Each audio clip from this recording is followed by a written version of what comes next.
राष्ट्रपति द्रौपदी मुर्मू ने आज दादरा और नगर हवेली और दमन और दीव के सिलवासा स्थित झंडा चौक में स्वामी विवेकानंद विद्या मंदिर का उद्घाटन किया और एक सार्वजनिक समारोह को संबोधित किया। इस क्षेत्र के लोग बहुत परिश्रमी माने जाते हैं। वे अपने स्नेहपूर्ण स्वभाव के लिए भी जाने जाते हैं। इस संघ राज्य क्षेत्र के लोगों के योगदान को पहचान कर उन्हें सरकार द्वारा सम्मानित किया गया जा रहा है। वर्ष 2022 में सामाजिक कार्य के लिए श्रीमती प्रभाबेन सौभाग्य चंद्र शाह जी को पद्मश्री सम्मान दिया गया था। ये महिला सशक्तिकरण के अपने कार्य के लिए जाने जाती थी। पिछले वर्ष कला के क्षेत्र में श्री प्रेमजीत बारिया जी को पद्मश्री प्रदान किया गया है। वे एक प्रख्यात चित्रकार और शिक्षक थे। देवियों और स्वजनों, राष्ट्रीय शिक्षा नीति में सभी स्कूलों में इंफ्रास्ट्रक्चर को बेहतर करने पर जोर दिया गया है, जिससे शिक्षण और अध्यापक कार्य बेहतर स्तर पर किया जा सके। अच्छा इंफ्रास्ट्रक्चर होने से समावेशी और प्रभावी शिक्षा में सहायता मिलती है। राष्ट्रपति ने कहा कि इस संघ राज्य क्षेत्र में माइक्रो, स्मॉल और मीडियम इंटरप्राइजेज में बड़ी संख्या में लोगों को रोजगार मिलता है। दादरा और Nagar Haveli export oriented district में शामिल है। उन्होंने कहा कि इस क्षेत्र की ऐतिहासिक, सांस्कृतिक और प्राकृतिक विरासत अत्यंत समृद्ध है। केंद्र सरकार और संघ राज्य क्षेत्रों के प्रशासन द्वारा यहाँ पर्यटन के विस्तार के लिए अनेक प्रयास किए जा रहे हैं। नई विकास कार्य किए जा रहे हैं। कई जगहों का नवीनीकरण किया गया है। मुझे बताया गया है कि यहाँ पतंग उत्सव और मानसून फेस्टिवल जैसे कई लोकप्रिय उत्सवों का भी आयोजन किया जाता है। मैं पर्यटन को बढ़ावा देने के लिए किए जा रहे कार्य की सराहना करती हूँ। पर्यटन में विस्तार से रोजगार की नई संभावनाओं का सृजन होता है।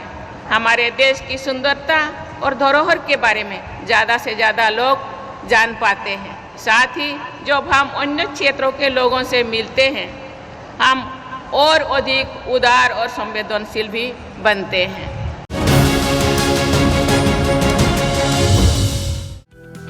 राष्ट्रपति द्रौपदी मुर्मू ने आज सिलवासा के नमो medical education and research institute का दौरा किया और विभिन्न शैक्षणिक संस्थानों के छात्रों और शिक्षकों के साथ बातचीत की। राष्ट्रपति केंद्र शासित प्रदेश दादरा और नगर हवेली और दमन और दीव के 3 दिवसीय यात्रा पर हैं।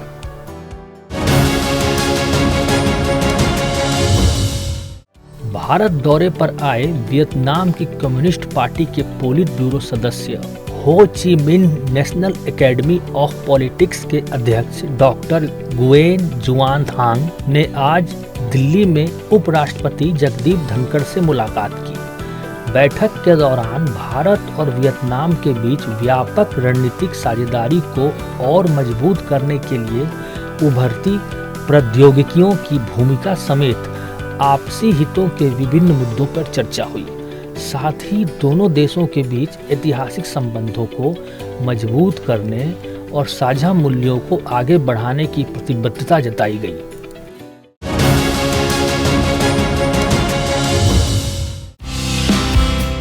समय पर इलाज नहीं मिलने से देश में आज भी लाखों लोगों की मौत हो जाती है।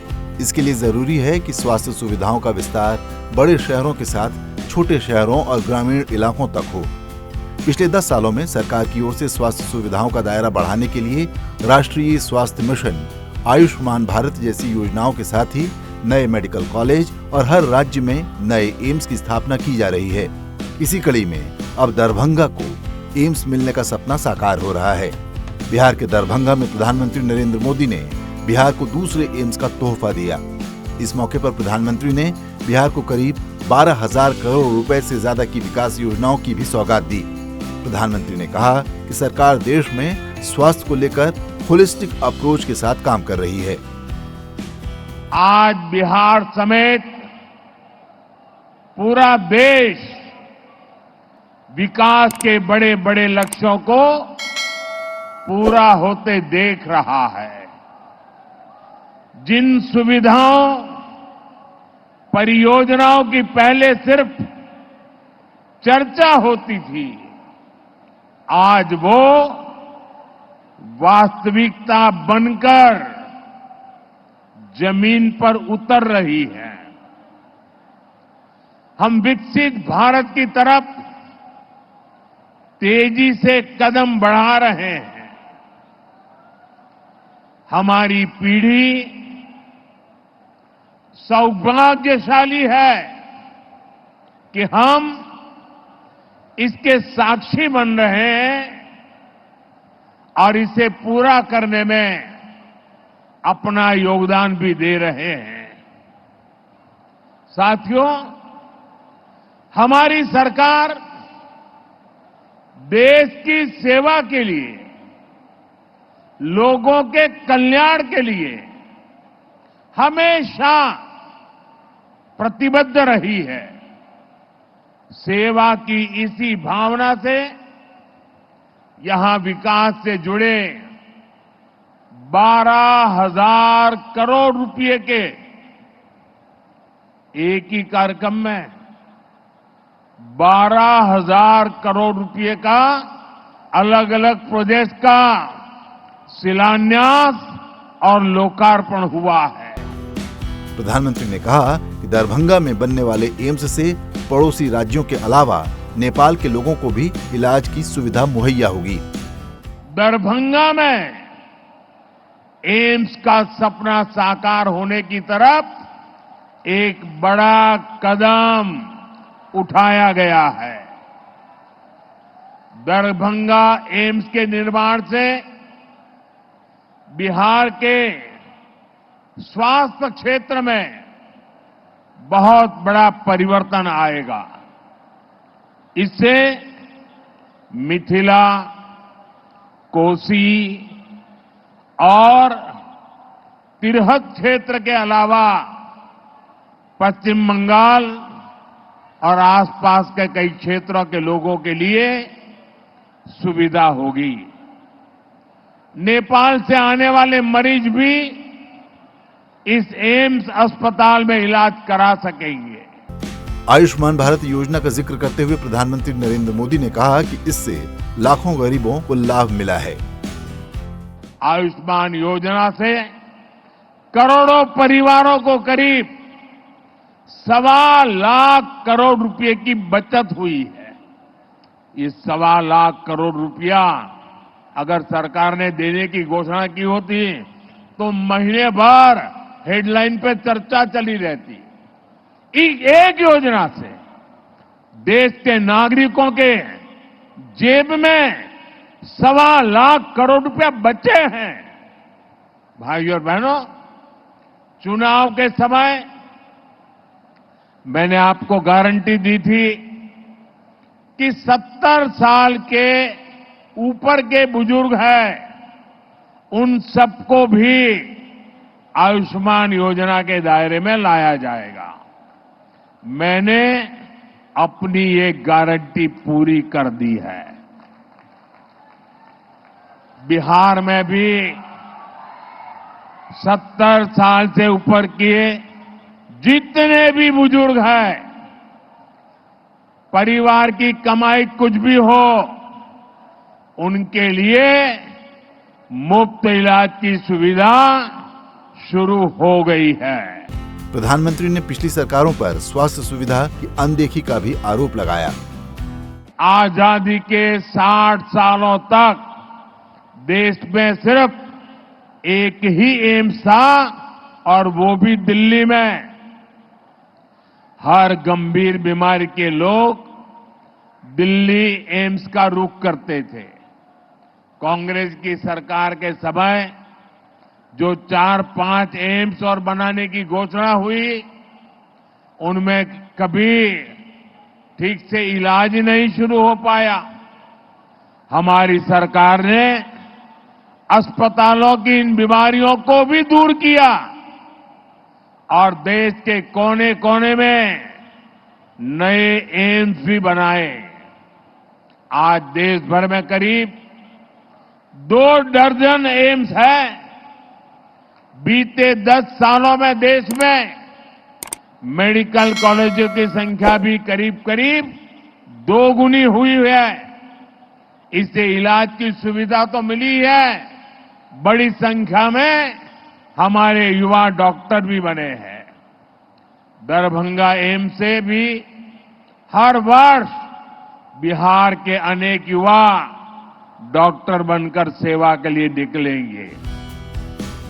भारत रत्न कर्पूरी ठाकुर को श्रद्धांजलि देते हुए प्रधानमंत्री ने कहा कि छात्र अब अपनी मातृभाषा में डॉक्टरी या इंजीनियरिंग की पढ़ाई पूरी कर सकते हैं। और एक महत्वपूर्ण काम हुआ है। पहले डॉक्टर बनना हो तो अंग्रेजी आना जरूरी था। अब मध्यम वर्ग गरीब परिवार के बच्चे अंग्रेजी में पढ़ाई कहां करेंगे, स्कूल में इतना पैसा कहां से लाएंगे। और इसलिए हमारी सरकार ने तय किया, अब डॉक्टर पढ़ना है या इंजीनियरिंग पढ़ना है, वो अपनी मातृभाषा में डॉक्टर बन सकता है, अपनी मातृभाषा में पढ़ करके इंजीनियर बन सकता है।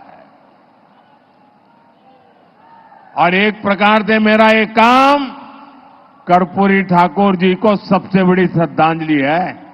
वो यही सपना हमेशा देखते थे, उस काम को हमने किया है। पिछले 10 साल में हमने मेडिकल की 1 लाख नई सीटें जोड़ी है।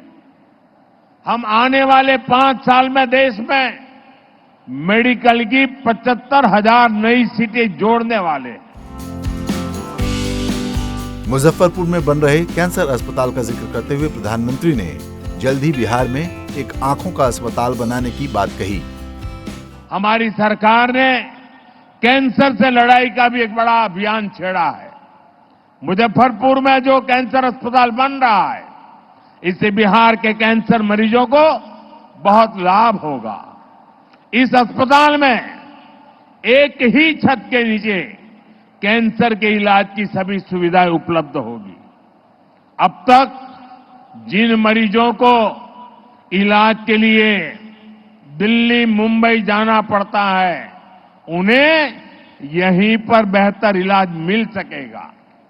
और मुझे खुशी है कि बिहार को आने वाले समय में आंख का भी एक बड़ा अस्पताल मिलने जा रहा है।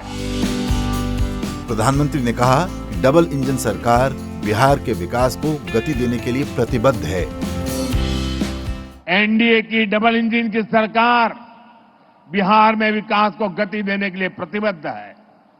बिहार का तेज विकास, यहां बेहतर इंफ्रास्ट्रक्चर और यहां के छोटे किसानों, छोटे उद्योगों को प्रोत्साहन देने से ही संभव होने वाला है। एनडीए सरकार इसी रोडमैप पर काम कर रही है। आज बिहार की पहचान यहां बनने वाले इंफ्रास्ट्रक्चर निर्माण, एयरपोर्ट, एक्सप्रेसवे से मजबूत हो रही है।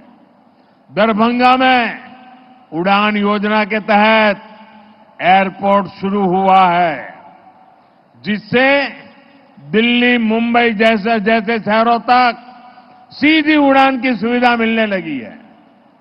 बहुत जल्द यहां से रांची के लिए भी उड़ान शुरू हो जाएगी।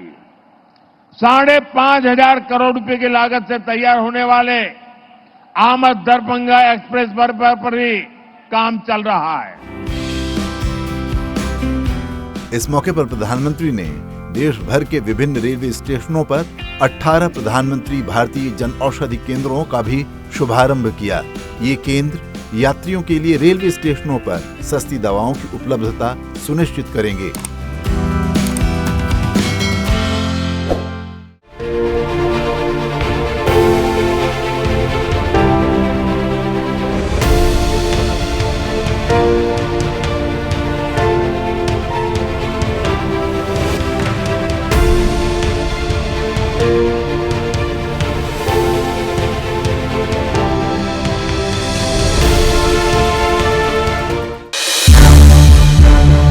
संसद टीवी के और भी प्रोग्राम्स देखने के लिए सब्सक्राइब करें हमारा YouTube चैनल और हाँ, इन्हें लाइक और शेयर करना ना भूलें।